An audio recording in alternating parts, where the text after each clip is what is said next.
Salve família! Todo mundo conhece o rosto que desafiou nações, mas poucos sabem quem era verdadeiramente por trás da engrenagem.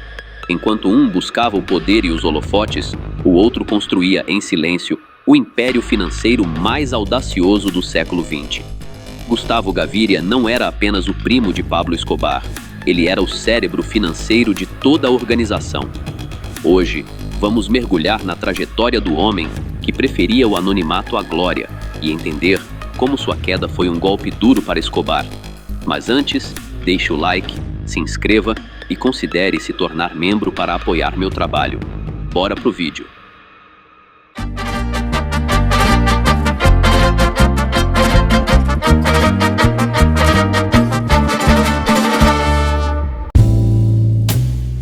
No dia 25 de dezembro de 1946, em Pereira, na região de Risaralda, veio ao mundo Gustavo Gaviria Rivero. Ele era filho de Maria Júlia Rivero e possuía laços familiares diretos com os pais de Pablo e Roberto Escobar. Relatos indicam que ele viveu seus primeiros anos em um ambiente simples no interior, antes de se estabelecer definitivamente nas proximidades da metrópole de Medellín. Diferente de outros nomes de sua época, Gustavo operava com uma mentalidade extremamente analítica. Sua capacidade de organização e seu raciocínio lógico tornaram-se as peças fundamentais que mantinham toda a engrenagem do grupo funcionando. Ele era o eixo central da logística, garantindo a continuidade das atividades mesmo diante da vigilância constante das autoridades e da hostilidade de grupos oponentes. Os primos cresceram lado a lado, especialmente na cidade de Envigado, consolidando um laço de confiança absoluta desde cedo. Eram cúmplices em pequenas infrações juvenis, uma parceria que só se fortaleceu com o passar dos anos. Pablo Escobar mencionou, em diversas ocasiões, o peso que os laços de sangue exerciam em sua trajetória. Ao atingir a casa dos 20 anos, Gustavo e o primo passaram a atuar em atividades ilícitas de maior escala, como roubo e comércio irregular de veículos e operando em uma grande rede de contrabando de bebidas e eletrônicos, que era liderada por Alfredo Gomes Lopes, figura central nesse cenário na época e conhecido como El Padrino. Existem também relatos de que ele e Pablo realizavam ações audaciosas, desde a apropriação de lápides em cemitérios para revenda, até investidas contra instituições bancárias e estabelecimentos comerciais. Entre o final dos anos 60 e meados dos anos 70, eles também atuavam em operações de acerto de contas sob encomenda, consolidando sua presença no submundo. Embora o envolvimento direto nunca tenha sido oficialmente confirmado, acredita-se que o primeiro grande impacto da dupla no mundo do crime tenha sido o episódio envolvendo Diego Echavarria Misas. Ele era um dos industriais mais influentes e afortunados de Medellín, figura central por trás da gigante têxtil Colteger. Os fatos se desenrolaram na tarde de 8 de agosto de 1971.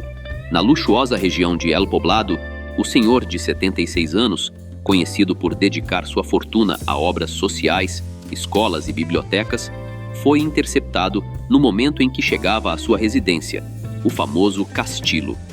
Registros históricos sugerem um detalhe dramático. Ele teria pedido previamente à família que, caso fosse levado contra a vontade, ninguém deveria ceder às exigências de grupos criminosos. Enquanto seus familiares viviam a angústia das negociações, as autoridades realizavam buscas por toda a cidade, oferecendo recompensas por qualquer informação. No entanto, em 18 de setembro, um sábado sombrio, as buscas terminaram da pior forma. O corpo do industrial foi localizado em uma área próxima ao bairro que, ironicamente, levava o nome de seu pai em homenagem ao legado da família. Dias antes do achado, uma denúncia anônima alertou a polícia de que o filantropo já havia sido silenciado e que seu paradeiro final seria próximo a uma torre de rádio em Santa Helena. Os exames periciais revelaram a brutalidade do ocorrido. Ele sofreu graves traumas físicos antes de perder a vida. Embora as investigações da época tenham apontado um indivíduo conhecido como Mono Trejos, como o executor daquela barbárie, o que lhe rendeu uma condenação de 30 anos. Historiadores e especialistas não descartam uma hipótese sombria. Muitos acreditam que Pablo e o próprio Gustavo Gaviria não apenas participaram da ação, como podem ter sido as mentes estratégicas por trás de todo o plano contra o ilustre personagem. Em 1976, nas proximidades de Medellín, o braço da lei alcançou Gustavo. Ele estava prestes a completar 30 anos, mas aquela detenção não era apenas um caso isolado, era o primeiro movimento de um embate que estava apenas começando. Ao lado de outros 5 indivíduos, incluindo seu primo, ele foi interceptado enquanto transportavam uma carga que deveria passar despercebida pelos agentes, cerca de 30 quilos de coca. O pó estava escondido com precisão no interior do pneu de um caminhão, uma estratégia ousada para movimentar mercadorias proibidas. Esse episódio marcou a entrada precoce da dupla no mercado logístico que conectava países vizinhos como Peru e Equador à Colômbia. A ação das autoridades locais contra o avanço desse comércio na região de Medellín deixou claro que a circulação desses itens estava crescendo de forma acelerada. Pablo, 3 anos mais jovem que o primo, também acabou detido. Ele retornava de uma viagem comercial pelo Equador quando foi encurralado pelo Departamento de Segurança. É preciso reconhecer, ele demonstrava uma sede de poder ainda maior que a de Gustavo. Sua primeira reação foi tentar negociar com o magistrado para que as acusações fossem retiradas. E, de fato, a estratégia deu resultado. Ele e Gustavo, este último, um homem menos explosivo e muito mais metódico, ficaram sob custódia por 3 meses. Para eles, o problema não era o tempo em cárcere, mas sim aprender os métodos, a união entre discrição e força bruta em um ramo que prometia lucros astronômicos. Atraídos por ganhos rápidos, eles não resistiram ao chamado desse mercado. Pablo foi categórico ao afirmar que, não importava o tamanho das barreiras erguidas, o produto sempre daria um jeito de chegar ao seu destino final. Com o passar dos anos, os primos mergulharam de vez no ramo do tráfico, começando com carregamentos de erva e depois levando coca do Peru e do Equador para a Colômbia. Sob a liderança de Pablo Escobar, surgiu o poderoso cartel de Medellín no final da década de 70, ao lado de parceiros como os irmãos Ochoa, Carlos Lerder e Gonzalo Rodrigues Gacha. A meta era clara: organizar e controlar o mercado de coca que partia da Colômbia rumo aos mercados internacionais, especialmente o sempre lucrativo Estados Unidos. Gustavo assumiu um papel central desde o início. Gustavo conhecia profundamente as rotas internacionais e se tornou essencial na operação. Sua descida ao submundo começou ao lado do primo, transportando a matéria-prima do Peru para a Colômbia, antes de enviá-la ao Gigante do Norte. Foi nesse mesmo processo que acabaram detidos em 1976, como já mencionado. E depois de soltos, a ambição só aumentou. A dupla decidiu montar seus próprios laboratórios na Colômbia, mudando de estratégia. Não queriam apenas transportar, agora iriam produzir. Passaram a trazer pasta de coca do Equador e do Peru, refinando tudo em instalações clandestinas e enviando o produto final através de mulas humanas, tecendo uma rede muito mais arriscada e complexa do que antes. A essa altura, começava a surgir uma diferença enorme entre os dois. Gaviria se mantinha muito menos exposto do que Escobar, adotando um perfil discreto e focado nas finanças e na logística do negócio que estavam construindo. Não tinha interesse em chamar atenção, posar como um jovem político visionário ou fazer tudo de forma grandiosa. Isso se refletiu tanto que, segundo diversos relatos posteriores, essa dualidade acabou rendendo a eles apelidos simbólicos. Pablo era sangue e Gustavo era dinheiro. Além do contraste entre teatralidade e cautela, quem convivia com eles percebia que o primeiro era rápido com armas e gastava sem pensar, enquanto o segundo era extremamente econômico e calculista, embora ainda soubesse aproveitar os prazeres da vida. Esses apelidos, dados no início, já ecoavam em todos os cantos das instalações do novo conglomerado que montaram na parte alta do bairro Los Lagos. O ambiente ali era pesado e carregado de expectativa. Qualquer visitante que cruzasse o portão era recebido por seguranças cuja pergunta inicial era direta e perturbadora: plata ou plomo? Uma escolha com destino conhecido, quem escolhia plomo era levado à presença de Escobar. Quem escolhia plata era conduzido ao encontro frio e calculado de quem preferia economizar cada centavo e operar nas sombras. 2 caminhos, mesmo destino de ruína. Diziam que Gustavo não gostava muito de seu apelido, mas o tolerava. Ele sabia que havia verdade ali. Essa dualidade era parte da engrenagem que fazia tudo funcionar. Seu primo e sócio, por outro lado, adotou a expressão sem hesitar e passou a usá-la para atingir seus objetivos com funcionários e figuras públicas. Quem recusava um acordo acabava encarando o pior desfecho por não colaborar. O filho de Pablo Escobar, Juan Pablo, relembrou as histórias do pai e do tio. Segundo ele, estavam sempre buscando algum negócio ou praticando algum delito para conseguir dinheiro extra. E foi assim que levaram tudo ao nível seguinte. Cresceram passo a passo. E quando chegou a década de 1980, uma fome voraz tomou conta dos Estados Unidos. Um apetite insaciável pelo pó branco que dominava o país. E os dois, junto dos seus parceiros e subordinados, estavam prontos para ser os fornecedores desse banquete. Claro, nem tudo funcionava. Uma de suas principais rotas, o caminho aéreo pelas Bahamas, acabou bloqueada. Mas o leão não entrou em pânico. Pelo contrário, sua criatividade só aumentou. Em vez de depender dos céus, passou a usar os mares. Utilizou navios de carga legítimos que transportavam eletrodomésticos comuns.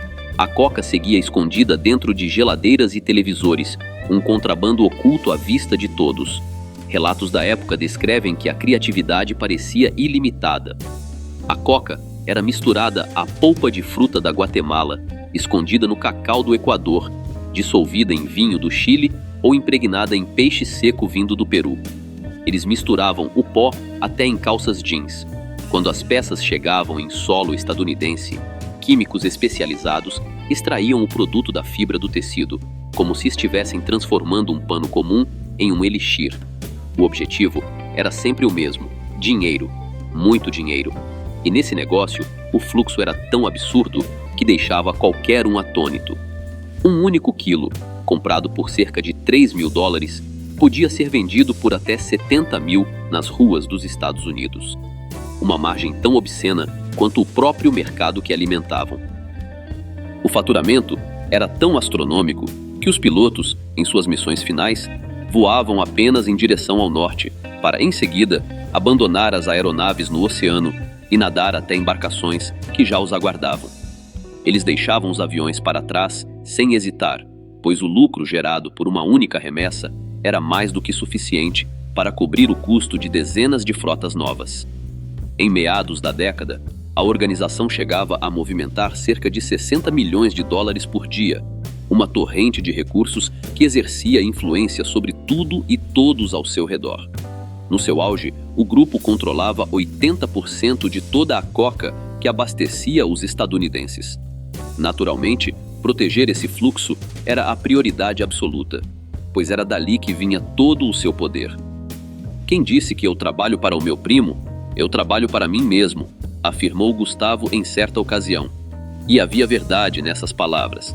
Seus colaboradores mais próximos relatavam que a fortuna pessoal de Gustavo Gaviria chegou a superar a do próprio líder da organização. Sua riqueza não era medida apenas em montanhas de cédulas, mas em obras de arte valiosas e propriedades que transformaram a paisagem de Medellín com sua ostentação.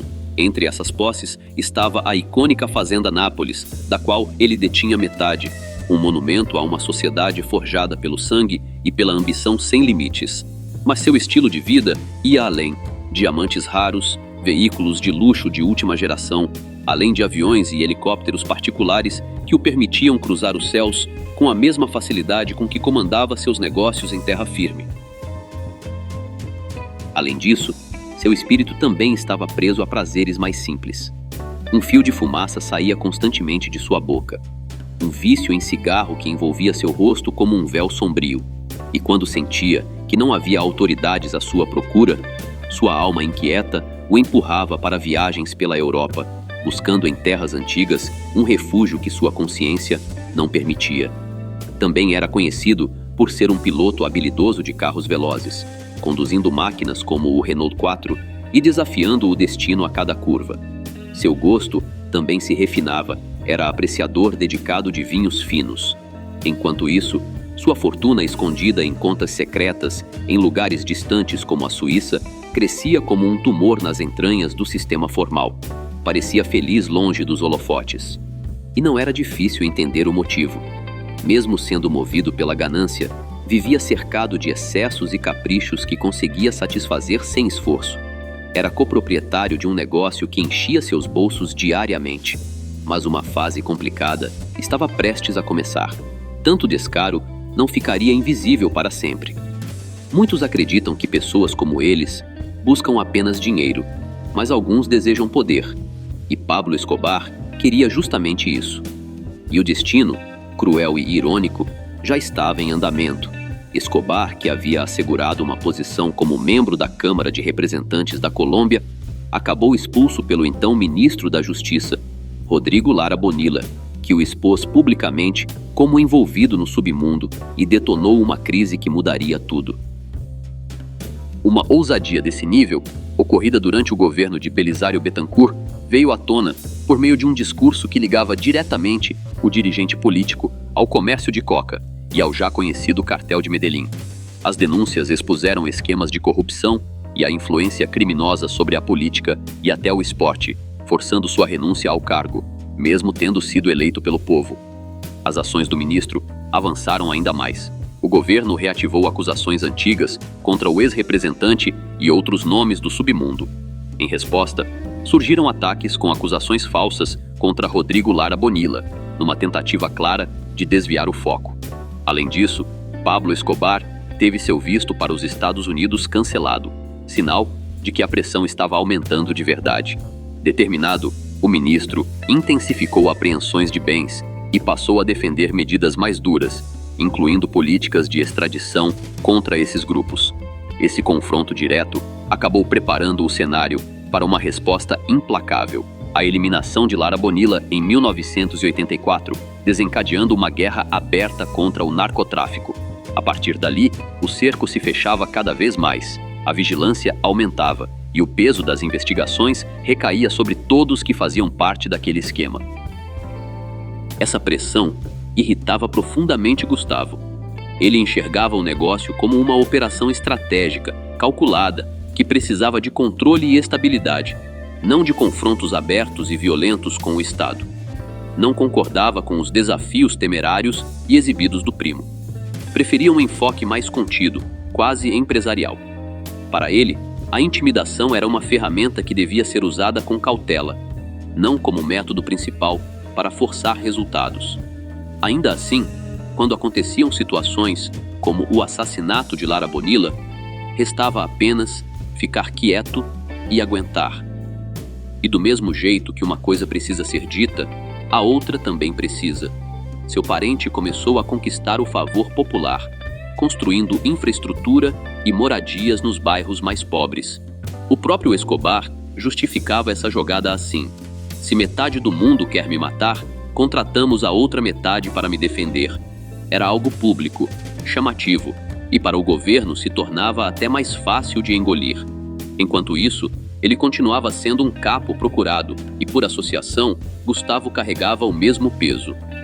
A isso ainda se somava a guerra entre Medellín e seus rivais de Cali, que explodiu de vez com o atentado ao edifício de luxo Mônaco, em Medellín, onde morava a família de Pablo. O cartel de Cali tentou, sem sucesso, eliminar Pablo. Como não conseguiram, o recado ficou claro. Aquilo era uma declaração de guerra. Conflitos pessoais, disputa por territórios e estilos completamente opostos de operação. Tudo isso fez nascer uma rivalidade sem limites.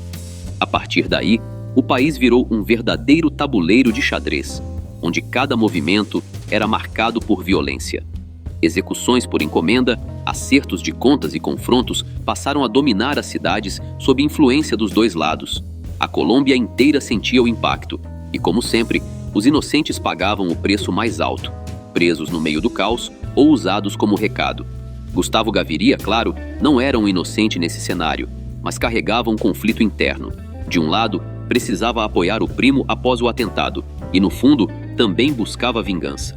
Do outro, sua visão mais estratégica fazia com que evitasse uma guerra aberta, preferindo manter o negócio funcionando sem grandes interrupções. Era uma pressão dupla, o Estado apertando de um lado e o cartel rival do outro, uma situação cada vez mais difícil de sustentar. E quando El Mexicano caiu, resultado da pressão policial, Gustavo assumiu como segundo no comando da organização, uma posição essencial, mas que não duraria muito. O desfecho não veio da forma que ele gostaria. Em 11 de agosto de 1990, poucos meses após essa ascensão, o governo colombiano atingiu Pablo Escobar em um ponto sensível, abalando não apenas sua estrutura, mas também o lado mais pessoal. O cartel de Cali e o bloco de busca, após uma investigação minuciosa, conseguiram localizar o reservado e metódico primo de Escobar em Laureles, um bairro nobre de Medellín. O local não era uma mansão ostensiva, mas sim uma espécie de refúgio fortificado, com paredes de concreto reforçado e vidros blindados, onde ele vivia sem a presença de guarda-costas. Gustavo, um homem que sempre apreciou o luxo e o conforto, viu como seu próprio desejo por uma vida sofisticada acabou traçando o mapa de seu destino final. A operação foi conduzida por uma unidade de elite conhecida como Bloco de Busca. Durante a incursão e o confronto que se seguiu, o braço direito da organização acabou sendo dado de baixa aos 43 anos de idade. A versão oficial das autoridades declarou que ele foi atingido durante a troca de disparos. No entanto, seu primo sempre alimentou a crença sombria de que Gustavo teria passado por momentos de extrema agonia antes do fim. Hoje, seu corpo repousa no cemitério Jardines Montesacro, um local que acabou se tornando um sombrio ponto de reunião familiar.